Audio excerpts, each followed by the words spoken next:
નમસ્કાર દર્શક મિત્રો, મિરર ઓફ ધી વર્લ્ડ ન્યૂઝમાં આપ સૌનું હાર્દિક સ્વાગત છે। વડોદરામાં ગેરકાયદે ધાર્મિક દબાણો હટાવવા પાલિકાની મોટી બેઠક મળી। વડોદરા શહેરમાં ગેરકાયદેસર ધાર્મિક દબાણો દૂર કરવા માટે પાલિકા તંત્ર દ્વારા મહત્વપૂર્ણ બેઠક યોજવામાં આવી હતી। પાલિકાની વડી કચેરી ખાતે યોજાયેલી બેઠકમાં ડેપ્યુટી મ્યુનિસિપલ કમિશનર કેતન જોશીની અધ્યક્ષતામાં વિવિધ ધર્મોના 40થી વધુ આગેવાનો હાજર રહ્યા હતા। બેઠક લગભગ 1 કલાક સુધી ચાલી હતી, જેમાં શહેરમાં ધાર્મિક દબાણ હટાવવા અંગે ચર્ચા કરવામાં આવી હતી। આ બેઠકમાં નિર્ણય લેવામાં આવ્યો। આગામી 15 દિવસ બાદ ફરી એકવાર બેઠક યોજાશે, જ્યાં આખરી નિર્ણય લેવામાં આવશે। તાજેતરમાં ગુજરાત હાઈકોર્ટ દ્વારા ગેરકાયદેસર ધાર્મિક દબાણ અંગે સ્વતઃ નોંધ લઈને પાલિકા તંત્રને કડક કાર્યવાહી કરવા આદેશ આપવામાં આવ્યો। હાઈકોર્ટ ખાસ કરીને 300થી વધુ ગેરકાયદેસર મંદિરો અને દરગાહોને હટાવવાની તાકીદ કરી છે। સાથે જ હાઈકોર્ટે તંત્રને લેન્ડ ગ્રેબિંગ એક્ટ હેઠળ પણ કાર્યવાહી કરવા સૂચના આપી છે। હાઈકોર્ટના આદેશ બાદ પાલિકા તંત્ર હરકતમાં આવી ગયું છે અને ગેરકાયદેસર બાંધકામ તોડવા માટે તૈયારીઓ શરૂ કરી દીધી છે। વડોદરા શહેરમાં છેલ્લા કેટલાય વર્ષોથી જાહેર માર્ગો અને જગ્યાઓ ઉપર ગેરકાયદે ધાર્મિક બાંધકામ કરવામાં આવ્યા।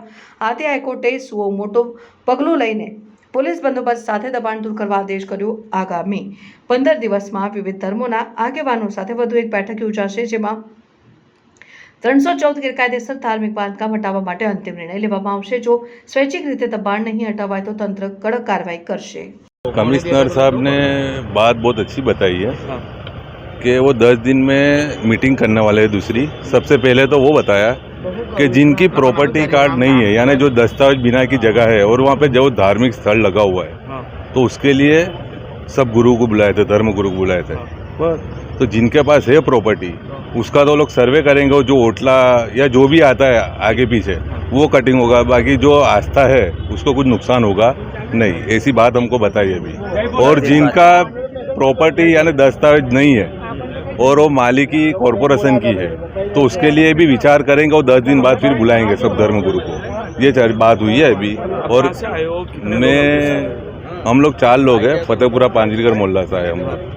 हमारे कालू पीर की दरगाह है और प्रॉपर्टी कार्ड से लेके दस्तावेज 112 साल हुए, उसकी सनद सभी है हमारे पास। तो हमने सब पुरावे यहाँ पे जमा भी किए हैं और हमने बताया भी कि हमारे पास है वो सब पुरावे। तो जिसके पुरावे है उनको एक बार गाइडलाइन देके कॉरपोरेशन वाले क्या करना है क्या नहीं, उसके बाद वो लोग कामगिरी आगे करेंगे। क्या नाम आपका? ज़की अहमद, मलिक ज़की अहमद। बताया उन्होंने मंदिरों के लिए कि जो तकलीफ नहीं है अगर किसी मंदिर में, तो किसी को कोई हैरान नहीं किया जाएगा, सब अच्छी तरह व्यवस्थित काम किया जाएगा, सबका अच्छा होगा, ऐसा सब समझाया उन्होंने। दबाण ये लोग क्या देख रहे हैं, किस तरह? उसके बारे में मुझे नॉलेज नहीं है, अभी इतना नहीं समझ में आया। वो आप कहाँ से? मैं जैतलपुर साईं बाबा मंदिर। जैतलपुर ब्रिज ने नीचे से। क्या बताया क्या गया आपके पास? लीगली जमीन जो है, दस्तावेज है, ऐसा कुछ है? क्या कहने में क्या है? ना उन्होंने बताया था कि मतलब जमीन है। हाँ, कि सब बता रहे थे।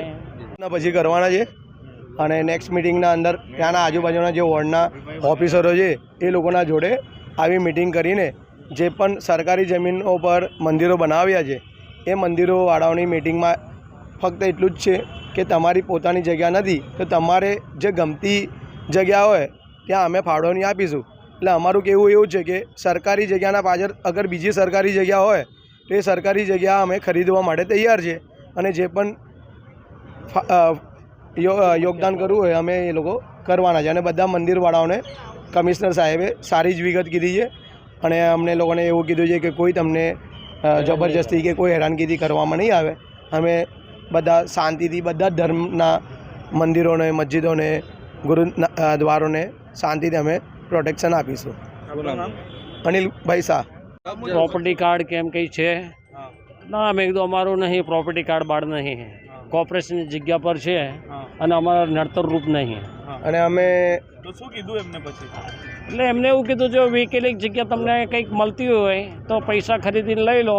આપણું કહેવું એવું છે કે પાછળ જ સ્ટેડિયમની જગ્યા છે, ખોડિયારમાંનો મંદિરની પાછળ જ, અમને એ આપી દો, અમે બીજું કંઈ નહીં કહેતા કે પાછળ જ એવું કંઈ નહીં કીધું તમે કે પછી તમારા ત્યાંના જે કોર્પોરેટરો એમને વાત કરવાની।